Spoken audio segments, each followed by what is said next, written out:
Alors, Rabotai, Bezat Hashem, Beshem Hashem, Nassim Hatzliach, avec l'aide de Dieu, voilà. Alors, je voulais, nous avons parlé la semaine dernière. Le miracle, c'est ce qui est arrivé en Syrie. Ça, Qu'est-ce qu'il y a eu en Syrie?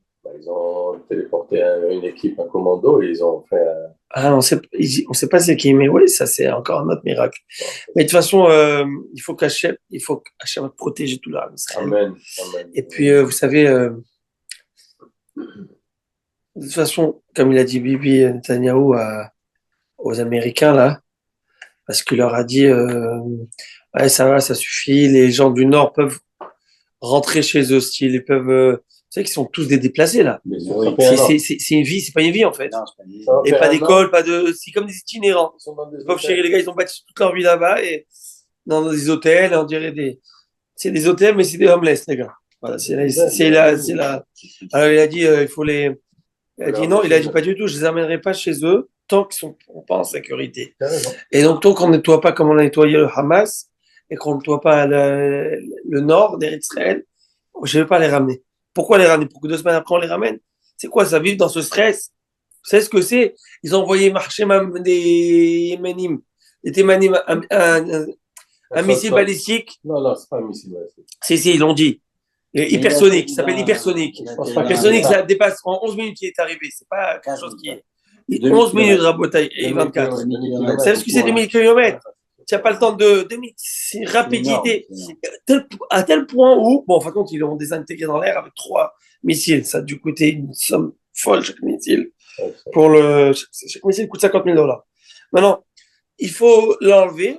Et comme ils n'avaient pas, je crois, la triangulation, enfin, ils n'avaient pas encore très rapide, ça a alerté des dizaines et des centaines de communes. Je ne sais pas où est-ce qu'il allait. Oui, la télé. Vous imaginez ce que c'est, je ne sais pas quelle heure, d'avoir des sirènes de partout et de ne pas savoir. Et les gens, ils ont été blessés, vous savez comment? Avec les débris. Pas avec les débris, pas qu'avec les débris. Ah non. En courant dans les abris. En panique. En panique. Tiens, la panique, bon, là. Et moi, je vous ai dit, j'ai eu l'occasion une fois de vivre cette panique. Une fois, j'étais dans un autobus de Ashdod qui partait à Jérusalem, j'étais à Yeshiva. Moi, je n'étais pas habitué à ça du tout. Je mettais les écouteurs, la musique tranquillement. Et tout d'un coup, des hurlements et les gens qui se débattent pour courir vers la sortie du bus. Moi, j'enlève. Et là, j'écoute la sirène. Je vois les gens me terroriser. Et les gens, ils courent. Et ils essaient de se trouver un abri. Mais où? Des fois, il n'y a rien. Des fois, ils se mettent sous l'eau. Et alors, oui, mais des fois, il n'y a rien. Et combien ici, les enfants et les bébés, vous savez ce que c'est? Il n'y a rien. Et là, tu as senti ma mâche. En tout cas, à ce moment-là, j'ai vécu ce lahat. Alors, eux, ils le vivent quotidiennement. Et ils doivent quitter chez eux. Tu sais, ton chez toi, c'est un petit peu ton endroit de protection, ton refuge. Tu sais ce que c'est que ton chez toi n'est pas un refuge et que tu dois aller là-bas dans les bunkers. Bon, Hachem nous protège. Et comme vous savez, vous connaissez le Yenoka. Le Yenoka. Rabotai, enlevez s'il vous plaît le son de votre micro, j'apprécierais. Non, mais on avait enlevé.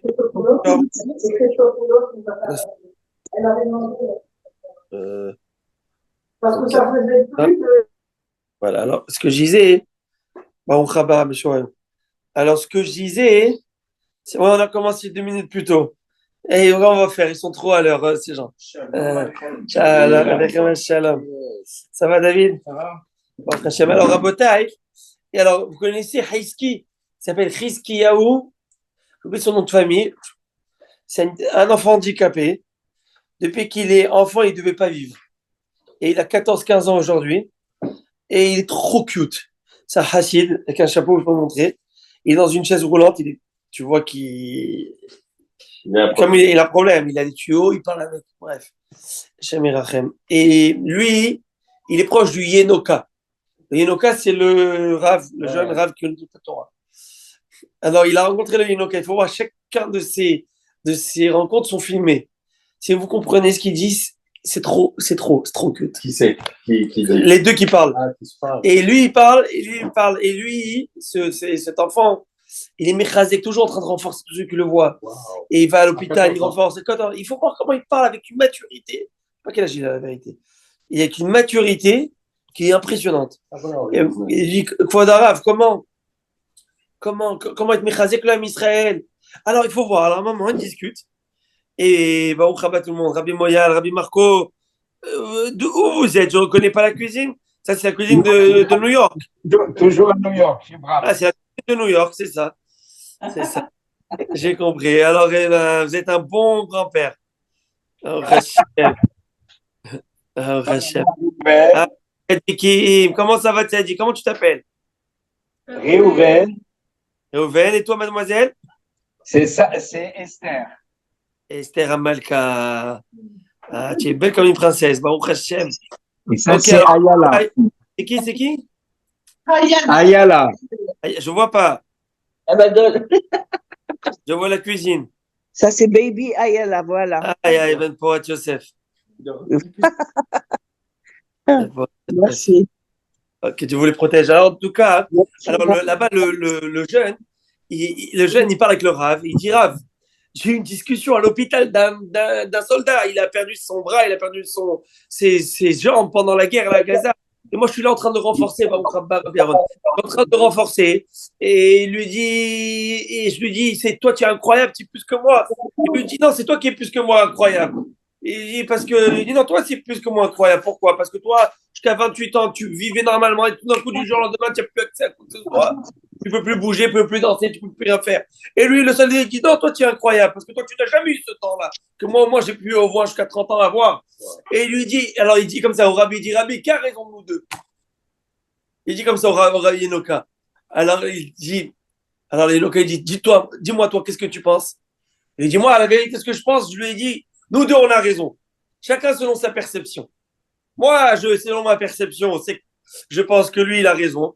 Et que lui, selon sa perception, il pense que moi, j'ai raison. Mais Béhémet, alors j'ai adoré ce qu'il quand il parlait, il m'a donné du raison que je pleurais hier soir. Et il disait comme ça, il disait, c'est avec le rabbi, j'oublie ce rabbi, où cette femme, elle s'est plainte de ses soucis, de ses problèmes, de ses angoisses. Il a dit, Rabbi, aidez-moi, j'en peux plus. Il a dit, regarde, chacun, il a son paquet dans la vie. Regarde, tu veux changer de paquet, pas de problème, viens avec moi. Le Rabbi, il a amené la femme dans cette chambre, il a ouvert cette chambre, il a montré des paquets d'angoisse et de soucis ici. Et voici, il a dit, oh, celui-là, Esther, pas du tout, je veux pas y toucher. Et les enfants qui décèdent, et sinon, on met de l'autre côté. Et prends un autre paquet, problème de Parnassa, une misère, mais enlève-moi ça. Il reste un autre paquet, il dit, bon, celui-là, je vais essayer celui-là. Il dit, celui-là, c'est le tien. Il dit, ce paquet que tu as eu, c'est le tien. Hachem donne à chacun son paquet, ce qu'il peut. Il faut voir, et l'enfant qui raconte ça, il dit, donc moi je pense que chacun il a son paquet. Et si Dieu m'a donné ça, c'est parce que moi je peux, et je les force. En tout cas, alors il a dit, Kvod Arav, donnez-moi un message à transmettre, que transmettre aux Juifs quand je vais les renforcer. Donc l'enfant, il dit ça au Rav. Et le Rav lui dit, qu'est-ce que tu penses qu'il faudrait dire? Dis-moi, je pense qu'il faudrait dire. C'était une conversation d'hier avant-hier, de quelques jours. Alors il dit, moi je pense qu'il faudrait dire, avant le Rosh Chodesh Elul.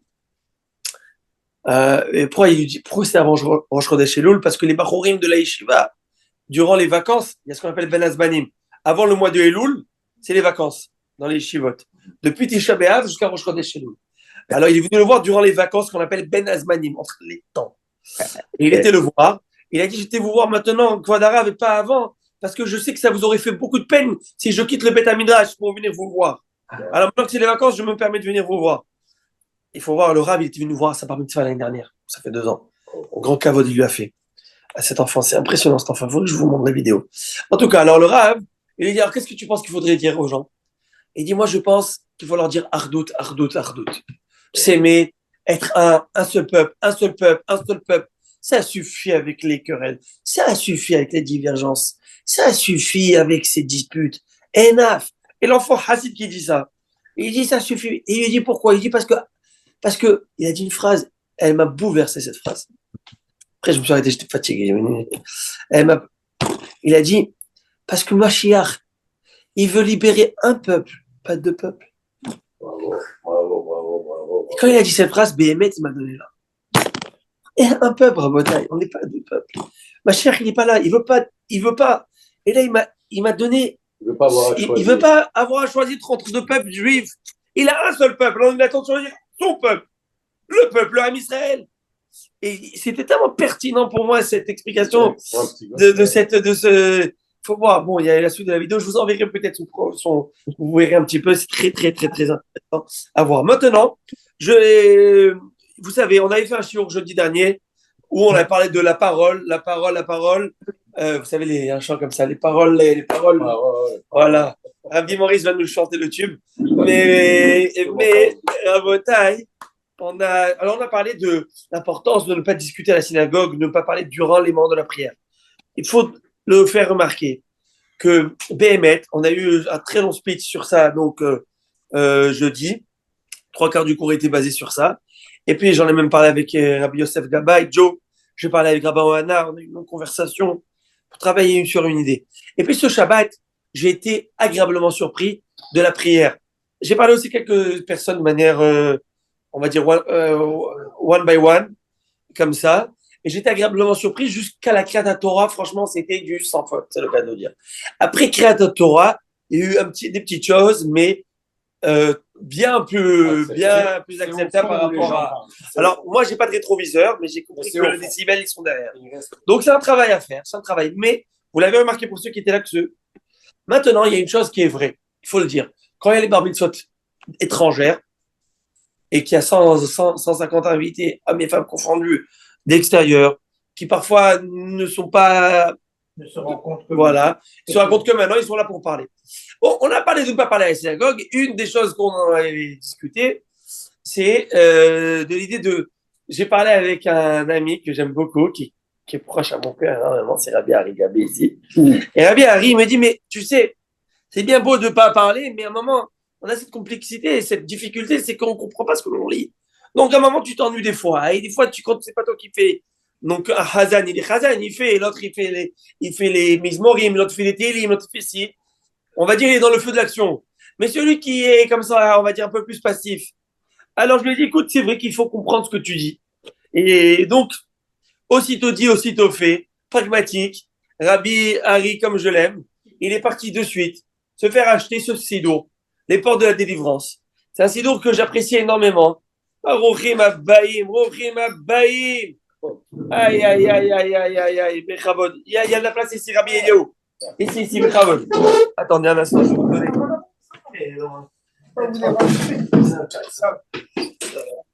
Alors, Rabotai, il y a. Venez ici, je vous en prie pour Eliaou.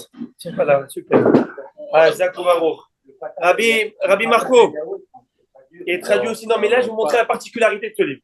Et Rabbi Marco, il faut casser les murs là. Hein, parce que c'est plus possible. Entre le cours du lundi et jeudi, on complique. Dans le mercredi, je ne sais pas comment on va faire. On va le faire dans la salle de cocktail. La salle de cocktail. On va installer l'écran là-bas. Alors, regardez. Porte de la délivrance. Bon, ça, c'est l'édition classe. Ils sont un petit peu moins classe, mais c'est la même chose dedans. Ça, c'est l'édition classe. Elle est belle parce que pour un homme classe, il faut l'édition. Alors maintenant, vous avez ici le sido. Vous avez les prix du sido. Tu vois combien. Non, c'est pas les prix, ça c'est les pages. Non, mais dans l'édition plus simple, il y a les prix ici. Voilà, ça c'est à vaut ici à peu près Ils ont tous des bouquets. $60. Ok, hein? Ils ont tous les oui, il y a des sets. Ça coûte beaucoup moins cher en Europe. Mais là, ça va, c'est aussi bien, ça vaut la prix. Le livre de la délivrance. Et là, un livre de prix. vous avez ici, mot pour mot. Mais un mot pour mot que tu lis en français. À l'envers, je donne un exemple. Modé Annie, je suis reconnaissant, les fanéras devant toi, mais les Kayab.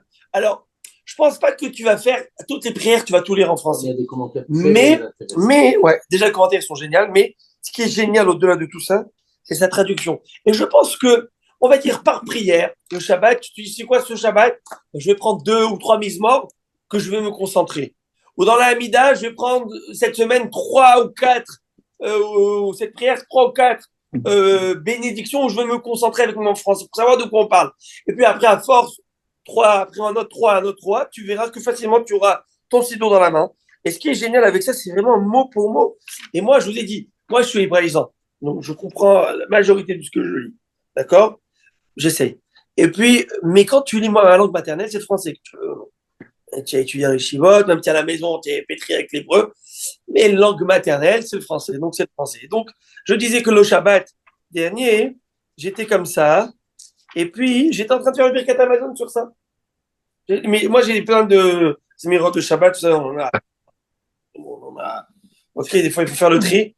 Ouais, et puis, mais j'aime bien prendre tout sinon. Alors, pour la Birkat, je suis comme ça, Baruch Ata Hashem. Et la vérité, c'est que quand on connaît les choses des fois par cœur, on a du mal à lire dans les mots. C'est une épreuve, entre guillemets, de lire dans les mots. Parce que quand tu connais par cœur, eh ben, tu traces, disons. Mais j'ai essayé, je me suis dit, écoute, c'est avant Rosh Hashanah, je ne vais pas faire un petit travail sur moi. Je dis, il faut faire un travail sur moi. Je vais faire un travail sur moi. Donc, je me suis installé et j'ai dit, je fais mon birkat comme il faut. Donc, j'ai fait Baruch Ata Hashem et j'étais en train de lire. Tu sais, je lisais comme ça. Ça m'a tellement touché.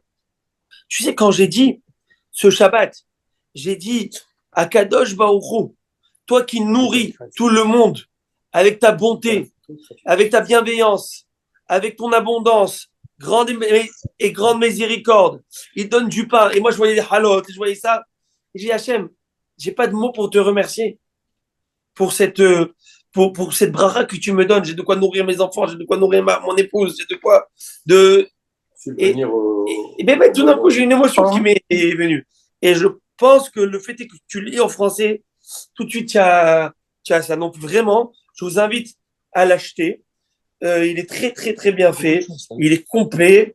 Il a même, si je ne m'abuse à ça, je ne suis pas sûr, mais il a même sur le Shir HaShirim. Voilà. Le Shir HaShirim, ça, c'est génial. Alors, le Shir HaShirim, vous savez, Shir HaShirim, le gars, il chante avec la voix de la Castafiore, enfin, il pense. Et puis, je parle pour moi. Hein. Et puis, mais là, au moins, ça permet aussi de comprendre. Tu vois, c'est génial. Donc, tu suis, tu comprends. Donc, je vous invite, j'ai pas d'action dessus, ni de commission dessus. Je sais pas, Rabbi Harry, où tu l'as acheté? On me l'a offert D&D. D&D, mais je m'as dit que Bouzaglo, je crois que l'avait vu là-bas aussi. Chez Monsieur Bouzaglo. Donc, je vous invite vraiment à la voir et à l'acquérir. Voilà pourquoi, ça au moins, on pourrait faire une prière avec, et peut-être, pourquoi pas, la synagogue pourrait en acheter quelques-uns. Je pourrais demander, pourrais voir avec le CA. Rabbi Marco. Bah oui, pourquoi pas. Monsieur le rabbin. Une vingtaine qui voudraient prier et qui voudraient prier. Vous savez quoi mieux encore? Celui qui, ce Shabbat, on va faire quelque chose qui est assez boum, je sais pas, on est en train de voir. Ceux qui s'engagent à ne pas parler pendant la prière, moi, PMet, je pourrais leur offrir de ma poche ce sidour avec la contribution de la synagogue et vous dédier cassé ce sidour. Tu te dis au moins, tu sais que c'est moi, c'est mon sidour que je vais prier avec. Il est avec moi, il est en face. Vous pouvez déjà commander 300-400. Hein? 300-400, bon, je peux faire, on appelle ça, les faillites perso. Bon, en tout cas, alors à Botaï, maintenant je vais étudier avec vous un peu de Torah. Si vous permettez, là j'y vais dans la Gemara, on rentre dans la Gemara brute. Là c'est de la Gemara, ok? C'est la Gemara que j'adore. J'ai été chercher ce livre chez Emmanuel Amar pour vous faciliter le suite de la Gemara, qu'on va faire un texte, on va voir. Et donc voilà, on essaye de vous préparer les. Est-ce que quelqu'un aurait un stylo? Même si c'est pas mon blanc, ça va. Ouais, merci beaucoup. Généralement, les bons blancs, ils les ont jamais dans la poche. Non, il n'y a pas les blancs, c'est vrai ça. Ils disent pas qu'ils l'ont. Ok, ça va, c'est pas grave. Alors après. Monsieur le rabbin, quel Noussar, le Sidour Farad? En plus, ça se détache. Quoi? Non, mais ça, c'est séparate. Il veut savoir quest c'est le c'est nos séfarades, mais ça passe partout. C'est parce que le sphare, il est pareil que le séfarade. Il est pareil que dans séfarade. Le sphare, il est le plus proche. Le sphare, c'est chassidim, hein. Il est le plus proche que nous, les sfaradim, que les ashkenazim. Si vous allez. Exactement. Ok, Rabotai, alors maintenant on y va. Daf Lamed Bet, page 32. Là, on va casser la baraque, on y va. Agmara nous dit comme ça. Nous avons étudié deux thèmes. Le thème des Bikurim, le thème de Maaser Sheni. Non, Vidouille Maaser. Bikurim, Vidouille Maaser. Vous êtes avec moi, Rabotai? Ça va pour vous? D'accord, dans la rue. Nous avons, dans la parashat Kitavo, Rabbi Eliaou, de quoi commence parashat Kitavo? Vaya Kitavo et l'Aretz. Quand vous arrivez en Eretz Israël, vous devrez amener les bikurim, les prémices. Donc, j'avais expliqué comment ça marchait les prémices. Depuis Shavuot jusqu'à maximum, le max c'est Hanouka. on amenait les bikurim. Donc, habituellement, c'est pendant les fêtes de pèlerinage, Shavuot ou Sukkot, on va tous ensemble, on faisait quelques familles se regrouper ensemble et on fait le voyage ensemble avec des taureaux qui portaient devant les affaires, les taureaux avec les cornes en or. On mettait en or, il faut voir, c'est décoré, il faut voir, avec des olives, des branches d'olives. Hein? Ils allaient sacrifier ces taureaux. Non, ils allaient amener ces fruits au Beth Amikdash pour remercier Dieu. Et puis après, il y avait aussi le Vidouille Maaser. Vidouille Maaser, c'est dire à 4e année Pessah, à Kadosh Baruch Hu, on a liquidé tous les Maaser. C'est quoi Maaser? Tout ce qui était. Tout ce qui est Dim. Dim, pour. J'ai donné au Lévi, j'ai donné au Kohen. Très bien. Enfin, cette semaine, c'est qu'on l'étudie. Vous avez vu comment ça. On dirait qu'elle nous suit. La paracha. Alors, qu'est-ce qui se passe? J'ai pas fait exprès, je vous l'assure. Alors, qu'est-ce qui se passe? La Gemara dit, on avait étudié un thème qu'on va reprendre ce soir.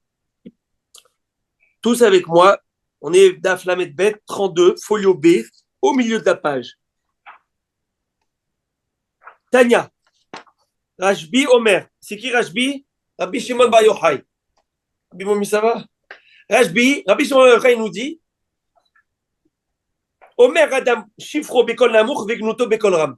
L'homme doit dire ses louanges à voix basse et ses plaintes. Comment on a dit ça? À voix basse. Des choses, ok? À voix, hein? À voix haute. Qu'est-ce que j'ai dit? On devrait dire à voix haute. Alors comme ça. Quand tu louanges Dieu, non? Non, mais c'est ça le contraire. Mais c'est ça, je peux prendre. Mais c'est ça le contraire.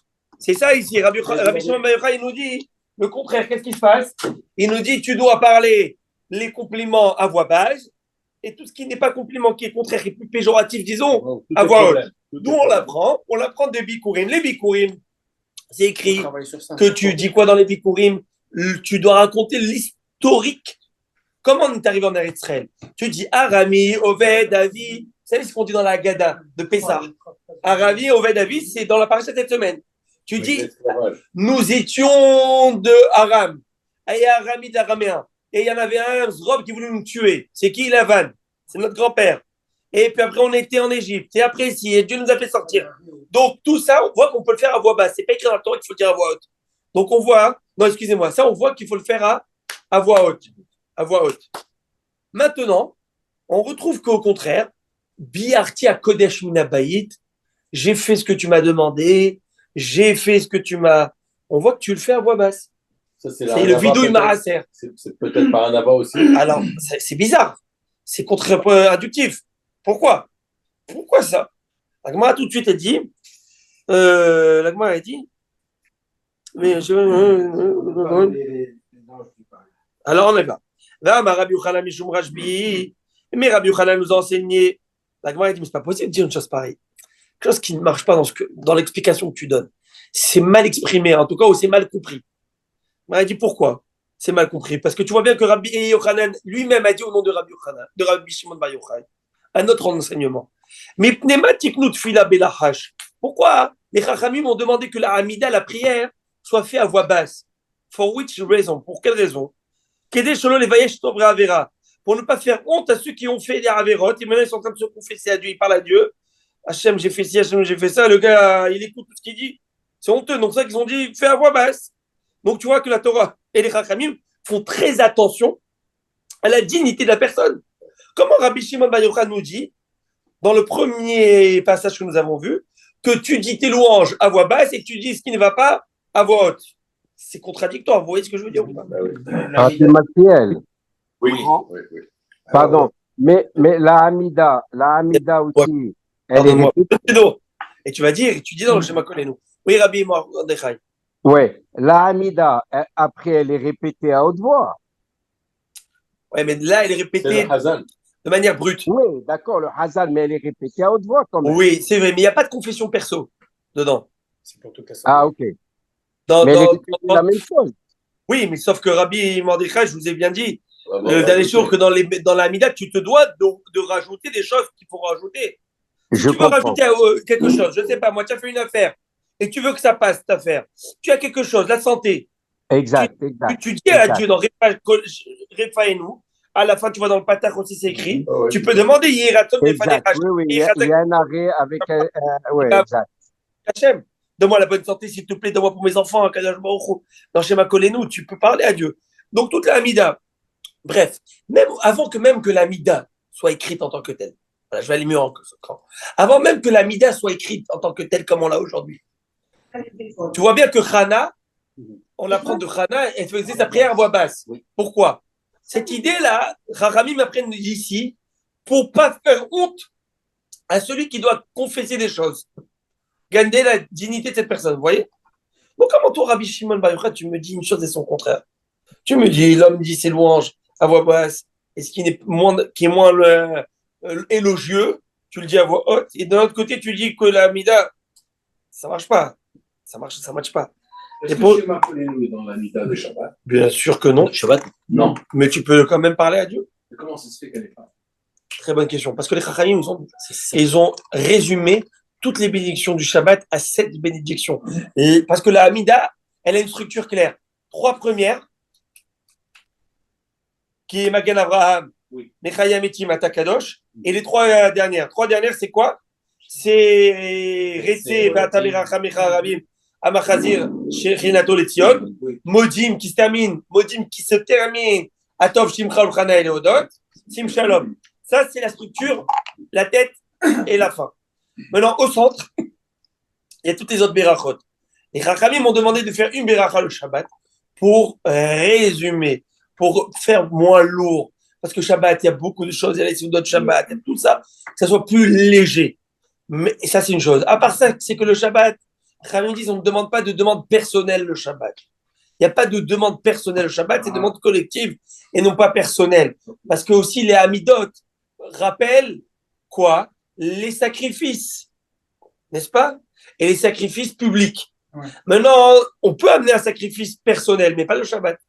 Parce que le Shabbat, on fait un sacrifice que public et pas privé. Donc, il n'y a pas de... Mais à moins que vraiment, il y a des cas extrêmes de Refouach Lema qu'on n'a pas le choix de faire. On le fait, le Shabbat. OK?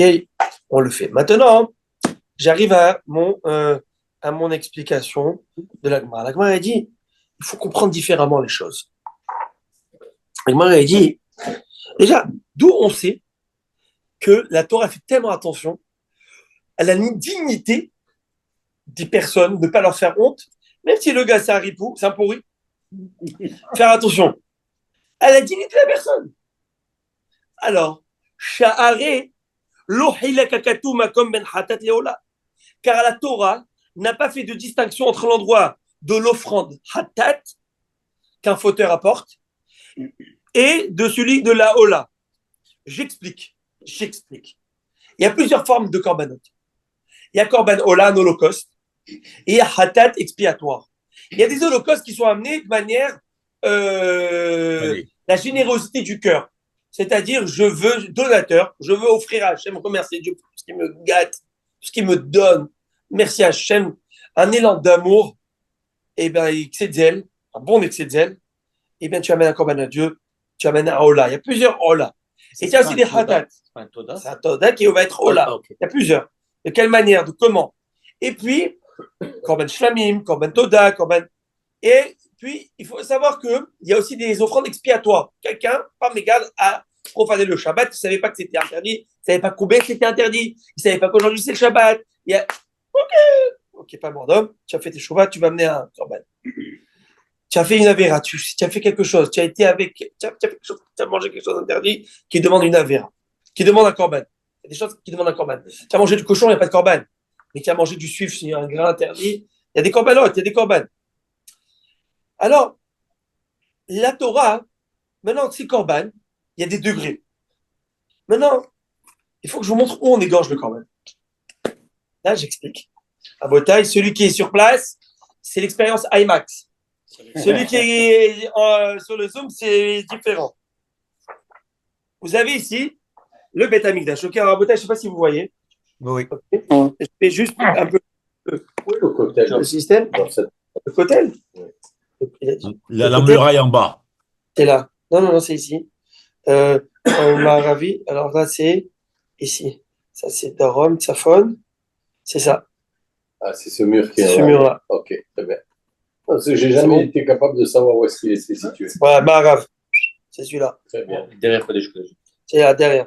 Très bien. C'est sur le sein des seins. On est de l'autre côté. On est de l'autre côté. Voilà. Ah, nous, on est, ok, Voilà, et là, il y a le dôme de. La mosquée. Parce qu'elle est où Mais il y a ils ont le- Au-dessus, au-dessus. au-dessus. Quand tu parles dessus, Ouais, c'est la meilleure manière de ne pas marcher dessus. Non, mais oui, il marche dessus. Mais ça, on s'en fout. C'est une raison pour ne pas me rendre aussi. Ceux qui sont là. Bravo, Taï. Je vous montre l'histoire. Nous, on doit pas. Je vous montre l'histoire. Très important. À Botaï, bah, vous n'allez pas voir d'ici. J'aurais dû amener le gros modèle qu'on a là-bas. OK? Mais je vous explique.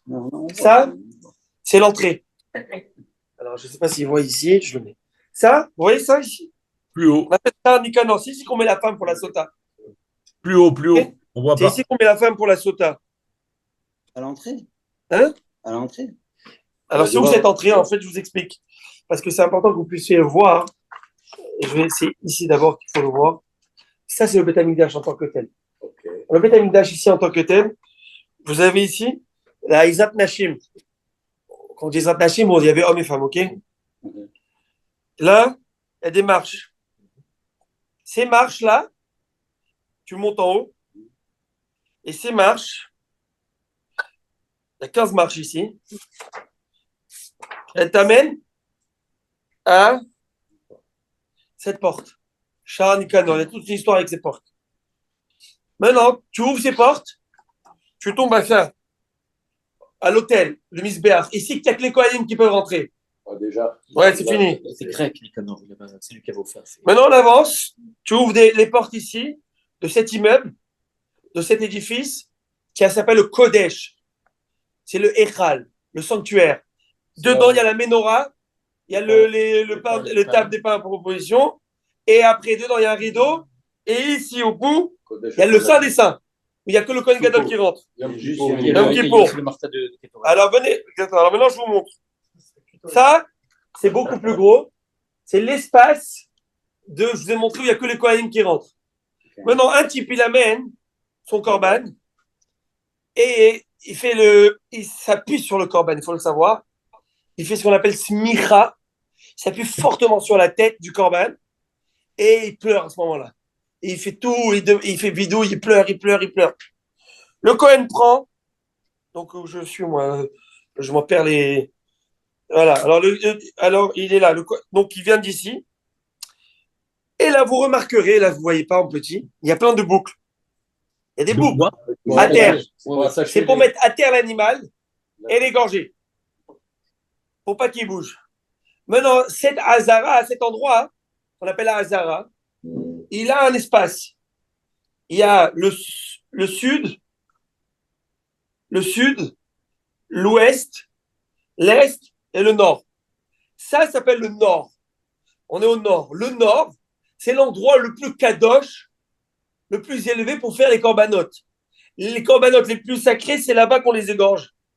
Et ça va être là-bas qu'on va asperger leur sang sur les parois du Misbéach. Rappelez-vous, Kodesh Kodashim, c'est où c'est où l'endroit, vous savez, on fait ça tous les matins avant le Hodou. C'est où l'endroit où on égorge les Evachim, les corbanotes. Kodesh Kodashim, les saints des saints, c'est-à-dire les plus sacrés en Kobaton, Shritatan, Batafon. On les égorge dans le nord. Donc c'est dans le nord. Vous êtes avec moi? Très bien. Maintenant, la Torah, elle a demandé que le Hola, l'Holocauste ou le sacrifice expiatoire, ça soit dans ce coin-ci qui soit égorgé. Pourquoi la Torah n'a pas fait de différence, n'a fait dans le même endroit? Pour pas que les gens, pour pas faire honte au type qui a amené le korban. Tu sais pas s'il est en train de faire un Hola ou il est en train de faire expier de la faute qu'il a fait à Hachem et à Rachem hier. Vous avez compris? Donc d'ici, Rabbi Chachamim nous apprend, ici Rabbi Shimon Bar Yochai nous apprend. Tu sais pourquoi les Chachamim ont institué la tefila à voix basse? Ils l'ont appris de la Torah qu'il faut garder la dignité de la personne. Parce que même lorsqu'elle amène son korban, la Torah va exiger qu'on égorge au même endroit. Pourquoi? Pour pas faire honte à ce type. On dira, ça part comme ça, va savoir ce qu'il a fait. Oh. Tu vois, tu t'imagines ou pas, Chouma? Oui. Alors, on tourne ou pas? On avance? Oui. Alors, la Gemara dit, Lotema Genuto, tu m'as pas compris. On parle pas de dire à voix haute ton déshonneur. C'est ça, c'est pas ça qu'il faut dire, jamais. Et là, Matsearo, mais il faut plutôt dire son malheur. C'est quoi ton malheur? C'est tes soucis. Tu as des soucis, dis-les, afin que les gens puissent prier pour toi, que les gens puissent t'aider. Vous voyez ce que je veux dire ou pas? Rachid, il dit, la Gemara, il dit, comme on retrouve Kedetania, comment on le trouve dans une Beraïta, un enseignement intéressant. Tame, tame, ikra. Et le Metzora criera, tame, tame. De quoi on parle? Une personne qui a été frappée de tsarat, de lèpre, ok? Et de atame. Et c'est écrit que lui, quand il marche, le pasteur qui dit, va tsarwa chéri au boanega, et le lépreux qui aura eu la lèpre, begadavi ou perumim, on devra couper ses vêtements. Bref, sa famille il devra laisser se pousser comme un deuil. Un endeuil ses cheveux. Tame, tame, ikra. Et tame, comment on dit tame? Impur, il criera. Impur. Il faut que quand il doit passer, il doit dire je suis impur. À haute voix, que les gens s'écartent de lui, parce qu'il est impur, il ne peut pas toucher. Qui part dans un endroit. Pourquoi dire ça à haut? Non, il dit ça pour que les gens, guys, priez pour moi, qu'Hachem m'envoie la réfoua. Donc, tu vois, on apprend ici que lorsque quelqu'un est dans une détresse et qu'il a besoin de s'en sortir, qu'il le dise. C'est ça qu'au début, vous avez remarqué que quand quelqu'un est, il ne veut pas dire au début quand il est malade. Voilà. Parce que, pour pas que, shalom, mais quand ça commence à dire, qu'il le dit et tout, pour que tout le monde prie pour lui. J'ai remarqué ou pas? Oui. Donc, il faut que, Tsarich Lodi à Tsaharo l'Arabim, il doit faire savoir au public son malheur. Pourquoi? Verabim, afin que le public implore la miséricorde céleste pour lui. Et tout homme qui a subi un malheur doit le faire savoir au public. Verabim, comprenez? Non, je veux pas. Dis pour que les gens soient là à t'aider. Et bien, là, on parle du côté spirituel. Donc, maintenant, venons, on remet ça à l'idée qu'on a parlé tout à l'heure. Dans les Bikurim, on rappelle, dans les Bikurim, on rappelle les malheurs. Quel malheur? Laval a voulu nous tuer, Baruch Hashem, Dieu nous en a sorti. Paro a voulu nous tuer, on s'en est sorti. Hamas a voulu nous tuer et on s'en est sorti. Iran, ils ici, on s'en est sorti. Machek nous a amené. Amen. Ok, vous avez compris, bon, je vous ai fait rapide, Hachem. Ok, c'est bon, c'est clair l'histoire? Donc, on a compris comment. Maintenant, Goufa, la Gemara, dès qu'elle dit Goufa, c'est quoi Goufa? C'est-à-dire, elle reprend un texte qu'on a dit auparavant. Fin de citation. Maintenant, on a terminé. On a appris le cours dernier, d'où on sait que plusieurs de ces textes qu'on avait étudiés, ils doivent être dit à voix basse ou à voix haute. Après, on avait étudié. Très bien. Maintenant, on a terminé fin de citation. Et maintenant, on reprend. Dès que la Gemara dit Goufa, ça veut dire on revient sur une citation qui a été dite avant. Au passage, elle a été dite. Et là, on veut vraiment en faire un sujet. On veut l'approfondir. Donc là, Gemara dit Goufa. Reprenons ce sujet. Oui, vous avez posé une question? Oui, on revient sur quoi? J'ai raté votre... Sur ce texte. Ah. On revient sur ce texte. D'accord. Quel texte? Attendez, quel texte? Oh, qu'est-ce qui s'est passé? Page 32. Ok, 2 secondes. Ah, voilà. Rabbi Yochanan. Oui. Dans tout ça, là, maintenant, par exemple, pour un Metzora, on veut qu'il prie pour lui, il s'annonce. Mais pour une Sota, il n'y a personne qui va prier pour elle. Malgré que je l'ai annoncé devant tout le monde, là. Non, mais dans le cas de la Sota, et prier pourquoi? La Sota, elle vient pour se faire juger. Oui, je comprends, mais il se peut aussi qu'elle soit exemptée. Oui, mais après, tu veux prier pourquoi? Non, mais après ça, elle est vraiment ternie, là. Mais si elle est coupable, elle sait qu'est-ce qui l'attend. Mais si elle n'est pas coupable, au contraire, elle le sort grandi de ça. Sur la classe. Si vous avez vu, vous m'avez mal jugé, je vais faire le clapet à tous. Là. Mais quand même, il fallait qu'elle prenne Hashouma. Elle a pris Hashouma, tout ça. Parce qu'elle a quand même été. Elle a s'est isolée. Si elle n'était pas isolée, elle n'a pas fait ça. C'est ce qu'elle a fait, je suis là. Ok, vous voyez? Non, on reprend. Goufa. Le texte. Alors, Rabbi Shimon Bar Yochai me dit, mais de quel texte parle-t-on? On parle de cette fameuse phrase. Amar Rabbi Yochanan, Mishum Rabbi Shimon Bar Yochai. Rabbi Yochanan dit au nom de Rabbi Shimon Bar Yochai. Mipnema tiknu tfila belachash. Pour quelle raison les Chachamim ont institué la prière soit récitée à voix basse? Shelo levayesh et Tovgavera. Afin de ne pas causer de honte aux fauteurs qui sont en train de confesser leurs péchés au cours de leur prière. Et on trouve à cela allusion dans la Torah, laquelle parce que la Torah n'a pas fait de distinction entre l'endroit où l'offrande expiatoire qu'un fauteur amené devait être égorgé ou un offrande qui a amené de manière généreuse doit être égorgé au même endroit pour te dire qu'on ne fait pas de différence, on va afficher le type. La Gemara, elle pose une question à ce sujet. Vélo, are you serious? Tu penses vraiment qu'il n'y a pas d'autres signes distinctifs qui te permettent à identifier le korban? Qu'est-ce qu'il est ce korban? Tu peux savoir pourquoi il est amené. Comment? Ve'aika damim, dam hatat lema'ala, vedam ola lemata. J'explique de folie. Si on avait un sidour, ah bon, non, sidour, mais c'est magnifique. Alors je vous explique, ce sidour, il est juste magnifique. Alors, le gars, il a oublié qu'il a fait le. Alors écoutez, je vous lis ce passage-là, vous allez me dire, Rabbi Henri, demain, quand vous allez faire dans la prière, vous savez, avant le Kaddish de la prière, je dis aux deux à Henri, quand je dis Henri. Les Henri O avec le S. Alors, je voudrais que vous, maintenant, quand vous allez lire, vous allez comprendre ce qu'on va dire. Venez, je vous donne un exemple. Alors, on va lire un passage, on s'éclate. Ezo mekoman shel zevarim. Où est l'emplacement des sacrifices? Où? Kodash et Kodashim, les sacrifices très saints. Chez Hitatan Basafon, on les égorge au nord. Je vous ai montré où dans la photo tout à l'heure. Par Vesaïr chez Yom Kippourim. Par exemple, le taureau et le bouc de Kippour. C'est le taureau et le bouc. Chez Hitatan Basafon, on les égorge donc au nord. Vekiboul Daman Bichle Sharet Basafon. C'est pas terminé. Je le fais avec vous. On en profite, ça va nous ouvrir une page. Alors là, il égorge. Vous voyez, il s'égorge au nord. Là, vous voyez le Kohanim qui est en train d'égorger ou pas? On voit bien oui, vous voyez les boucles? La bataille, voilà, c'est ici la photo. Ouais. Alors maintenant, il a égorgé. Qu'est-ce qu'il fait? Il est avec une cuillère. Pas une cuillère, c'est un verre. Un verre qui tient sur une cuillère, comme une cuillère, comme ça. Ok, comme une louche. Disons une louche. Ok? Vous voyez? Et là, il fait ce qu'on appelle tout de suite, il fait ce qu'on appelle Kiboul Daman. Dès qu'il y a le premier jet de sang qui sort, il y a le sang qui sort, il récupère ce sang qui gîte. Il récupère le sang. Kiboul Daman. C'est ça les mots qu'il a écrit. Donc, Shritatan, Batsafon, on les égorge dans le nord. Vekiboul Daman, Birle Sharet Batsafon. Maintenant, ça fait partie du rituel. Le Kabbalat Adam. De prendre réception du sang. Tu réceptionnes le sang, tu fais une mitzvah. Donc, tu le prends dans les ustensiles de service dans le nord. Vous ne perdez pas le nord, là? Vous êtes avec moi? Vedaman taoun azaya, alben abadim, valaparochet, valmisber hazav. Bon, je saute, parce que je ne veux pas faire ça. Tu dis le nord, mais c'est toujours au nord de toute manière. Non, parce que je vais expliquer pourquoi. Il y a d'autres endroits où on peut égorger.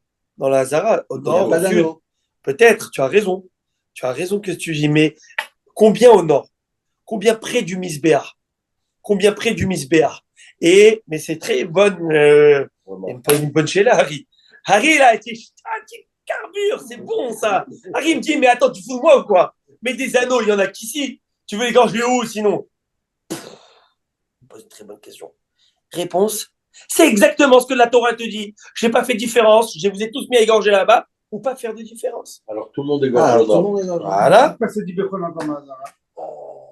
C'est pas une bonne question. Et voilà. Parce que le réponse, c'est faux. C'est faux. Réponse, c'est faux. Mais quand Ben Pessah, il n'y a pas assez de place. La shrita, elle se fait où tu veux dans la Hazara. Si on a les boucles, on a les boucles. Ça, c'est un endroit. Mais quand il n'y a pas d'espace, il y a trop. Tu l'attrapes, boum, tu mets un coup de.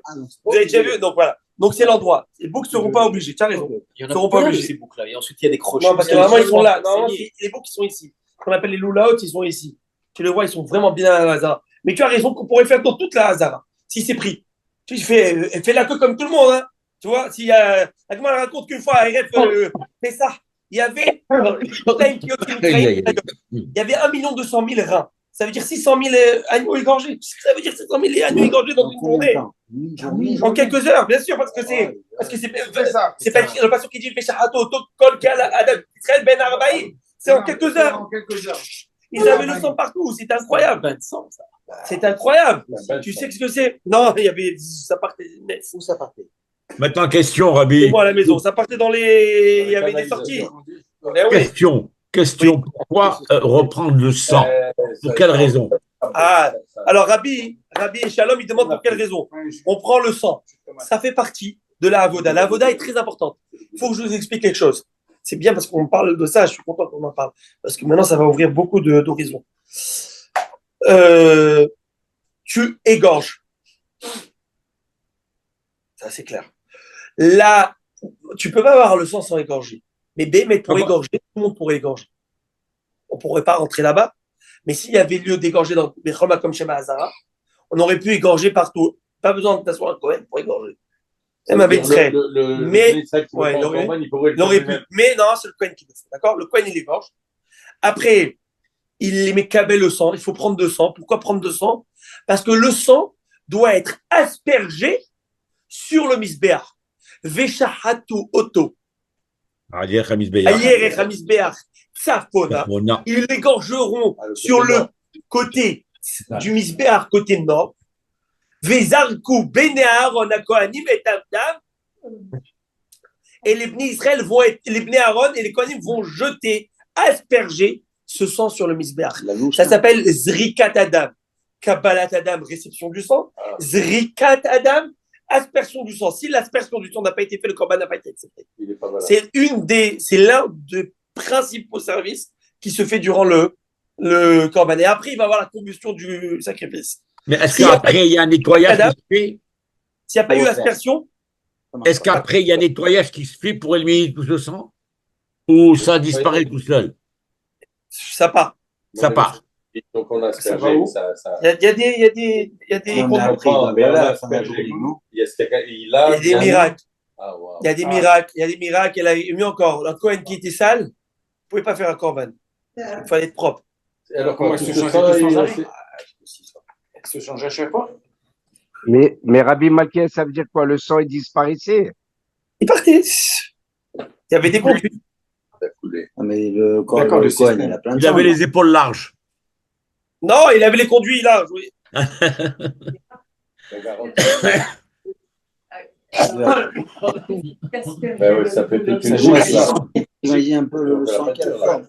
Non, mais attendez, le rideau, c'est pas. Mesdames, le rideau, c'est que qui pour ça. Voilà. Le misbéach, c'est tous les jours. Maintenant, c'est ça que c'est important pour moi que je voudrais vous expliquer quelque chose. Pourquoi j'ai lu tout ça maintenant? Vous allez me dire pourquoi? Parce que je vais arriver à quelque chose. Je vais arriver à ce qui est écrit ici. À quelque chose.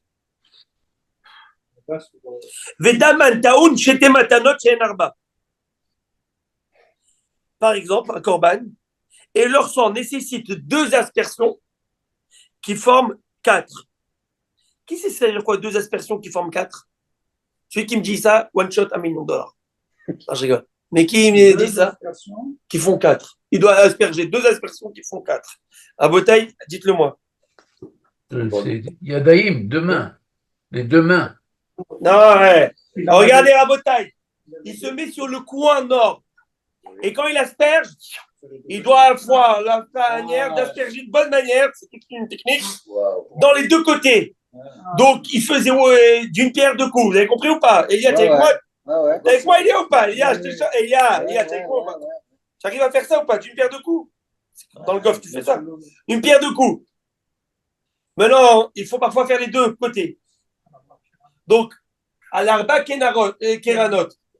Donc, ça veut dire quoi? Taïm, Shehen, arba.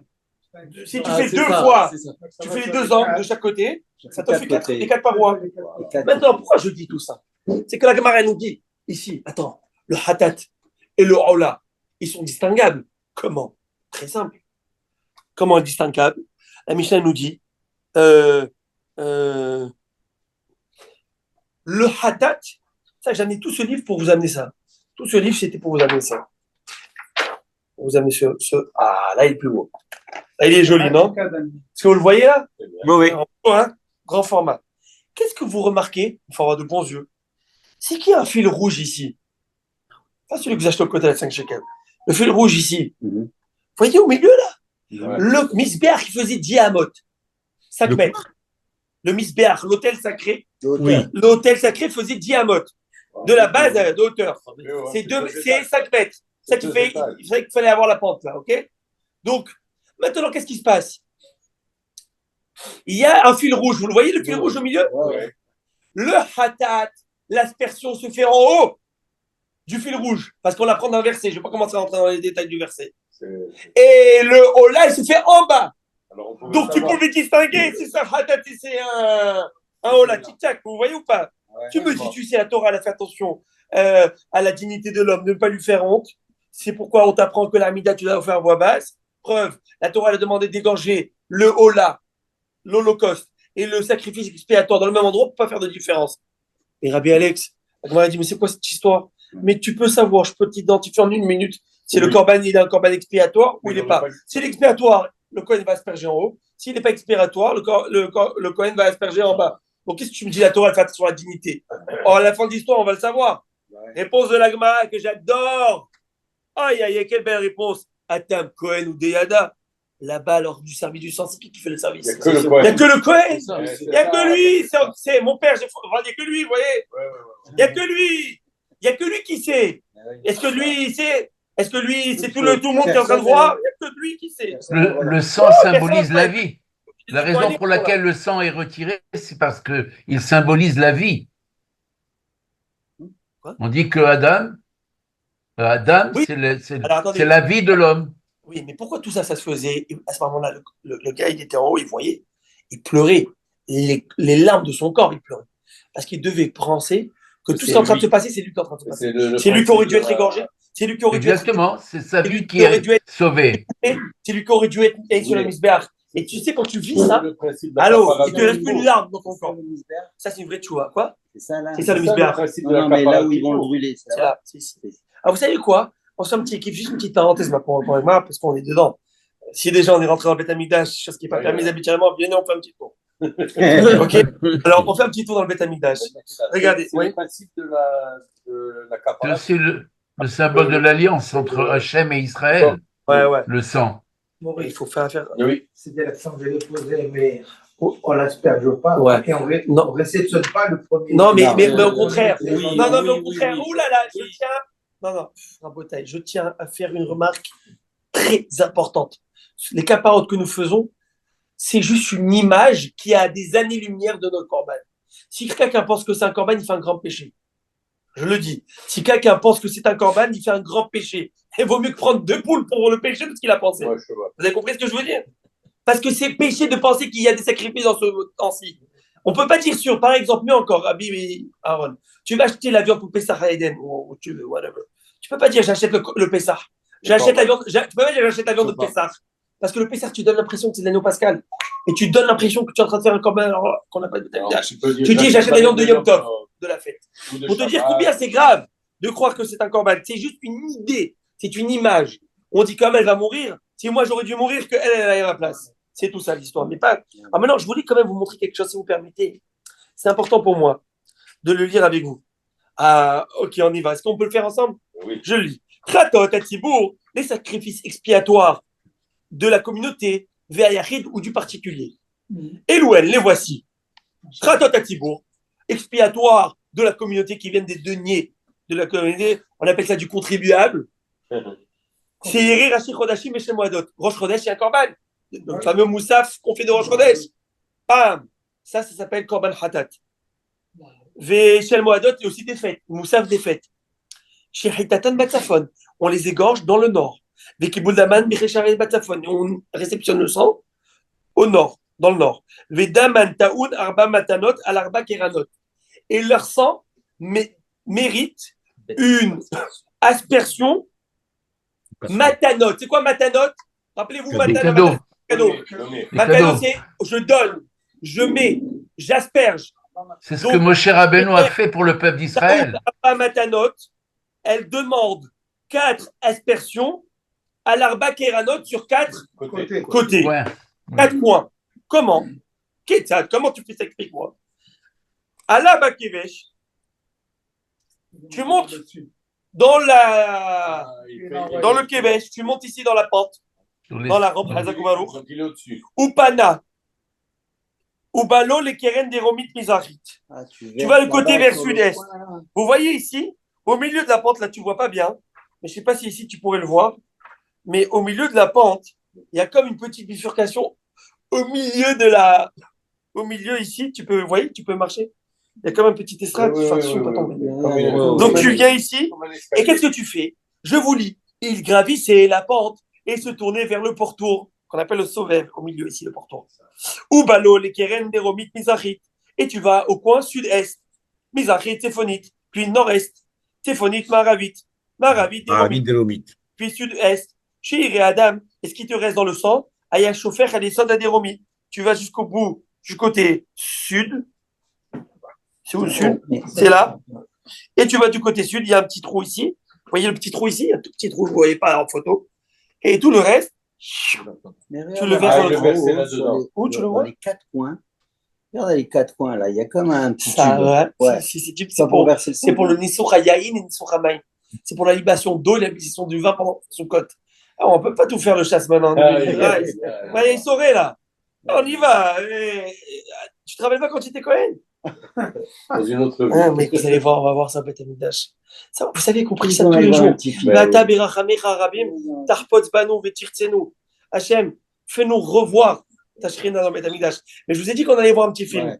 On allait se faire un petit film qu'on avait dit veille de Rosh Hashanah Kippour. On va se faire un petit film comme ça.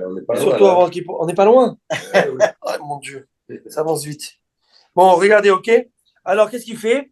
Bon, bref.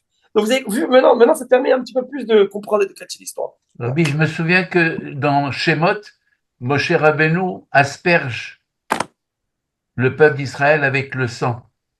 Ça, c'est dans Parashat Mishpatim. Dans Shemot, oui. Dans Parashat Mishpatim. Ouais. Après le de la Torah, il a fait un autel sacré, il a pris ce sang, il a aspergé le peuple d'Israël avec. Ouais. Ça, c'est spécial. C'était momentané, ponctuel. À Botaï, 7 minutes, on trace. Bon, la Gemara, elle dit, et j'adore ce que la Gemara va dire. Ok, tu m'as bien eu. Tu m'as dit que quoi? Que le Cohen, c'est le seul à le savoir. Donc, on fait pas honte au type. Tu m'as eu. Mais je ne m'avoue pas vaincu. Et pourtant, il y a le fait que le khatat est une femelle, alors que le hola est un mâle. Khatat expiatoire, comme on l'a vu, il faut que ça soit une femelle. Et pour tout ce qui est au sacrifice hola, holocauste, c'est un mâle. Maintenant, ils ont les parties génitales différentes. Vous le savez, ça, oui ou non? On fait une photo. Alors, moi, elle dit, alors, comment tu fais avec ça? Tu vois bien tout de suite. Tu dis, hop, qu'est-ce que tu as ici? Rien à déclarer. Tu vois tout de suite ce qui se passe. Moi, elle dit, Atam, Mechassia Balia, tu es sérieux? Mais moi, c'est moi qui va t'avoir. Comment? Là-bas, ils ont une queue. Et donc, la queue, elle couvre le pareil génital. Qui va venir ouvrir voir? C'est qui l'imbécile qui va venir faire ça? Donc, de toute façon, c'est couvert. Et c'est couvert. Donc, il n'y a pas de gêne. Je ne sais pas si c'est un mâle ou une femelle. Non, les agneaux. Je ne sais pas si c'est un mâle ou une femelle. Je ne sais pas si c'est une agnelle ou un agneau. Ça me tient où là?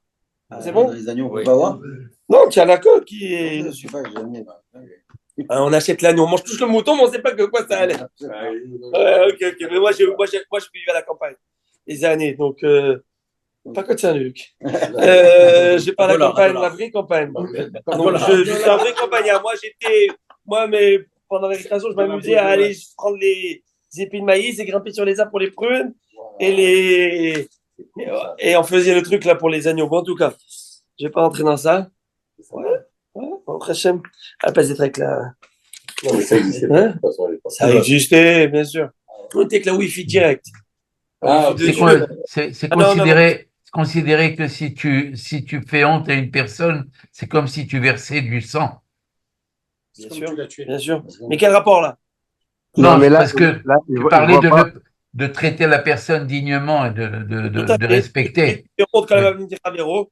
Rabbi, tout celui qui fait honte à son ami, on peut lui qu'il n'a pas. Attends, dit, Tinach, mais kiffe ça. Ça va bien si le type, il a amené une brebis, un mouton. Mais il avait le droit aussi d'amener, il avait le droit d'amener un bouc, une chèvre.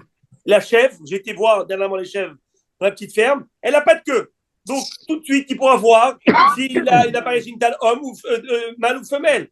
Elle dit, donc tu vois que la Torah n'a pas vraiment fait attention à la dignité de la personne. Réponse qui est magnifique, que j'adore. Mais tu n'as rien compris. Là, c'est lui qui n'est pas très futé, qui s'est choisi cet animal. Il aurait dû prendre l'autre. Tu n'es pas futé, c'est ton problème. Tu te fais honte toi-même. Te mettre dans une situation désagréable, si toi tu te mets, à toi, on a dit qu'est-ce que tu veux faire, le gars, il remarque, qu'est-ce que je le fasse. Qui se débrouille lui-même, tu comprends? Mais à toi, elle ne te met pas en situation où elle te dit, je vais te mettre mal à l'aise. Je te donne la Je te donne la possibilité de choisir. Tu veux choisir ça, choisis ça. Tu comprends? Moi, si j'étais à ta place, j'aurais pris un agneau. Discret, tranquillement. Un agneau, et c'est tout. Une agnelle, comme on dit en français. Et ça, c'est ni vu ni connu. Il y a la petite queue, passe vite. Alors, discret, c'est bon. Tu vois ou pas? Oui ou non? Oui. Très bien. Alors, Monsieur le rabbin, on dit que le sang allait dans la terre. Il coulait dans la terre. Oui. Et la terre, c'est Adama. Oui. Adama, c'est 50.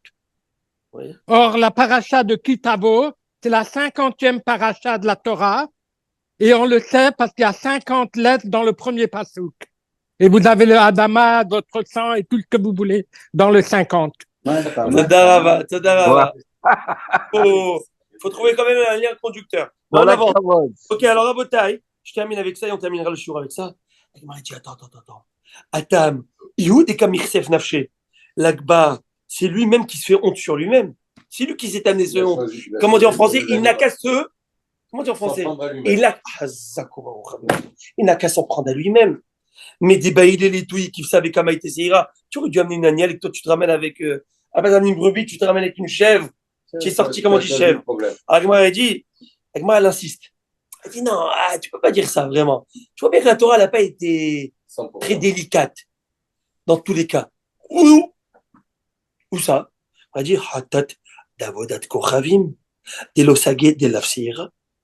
Si quelqu'un, il a fait par inadvertance de l'idolâtrie, de la avodazara, là, il doit amener quoi? Là, il doit amener le seul choix unique. Il y a un choix dans la catégorie. Quand tu vas dans le catalogue, tu sais, le catalogue des choix, comme un autre, il y a une catégorie, Avodazara. Avodazara, c'est le Shemirachem. Que Dieu en préserve. Et tu as un choix dans le catalogue, c'est une chèvre. Donc, ce type-là, il n'a pas le choix que d'amener une chèvre. Il va se taper toute l'archouma du monde. Réponse d'Agmara, il faut qu'il ait l'archouma, celui-là. S'il y en a un qui doit avoir l'archouma, c'est lui. Pourquoi? Parce que c'est ça, sa capara. Parce que c'est ça, sa capara. Si tu veux que dans le monde futur, il monte clean, il faut qu'il prenne l'archouma sur terre. Ça fait partie de sa capara. Si quand quelqu'un, une fois, te fait honte devant tous, c'est pas bien ce qu'il a fait, lui, c'est compte. Mais que tu saches, toi, maintenant, il vient de te faire un. Il t'a passé un savon, comme il aurait dit. Il t'a passé un savon. Tu sais, quand il t'a passé un savon devant tous, dis merci à Hachem, c'est dur. Mais dis merci à Hachem parce que là, tu rentres clean. Vous connaissez le Tide. Vous connaissez le. Il vient te faire pressing à sec. Il vient te le faire gratuitement. Alors, il ne faut pas chercher les hontes. Comme je m'aurais dit, tu ne t'en prends qu'à toi-même, tu cherches des hontes. Fais pas l'imbécile aussi. Mais, là, ici, Agmara nous apprend une chose.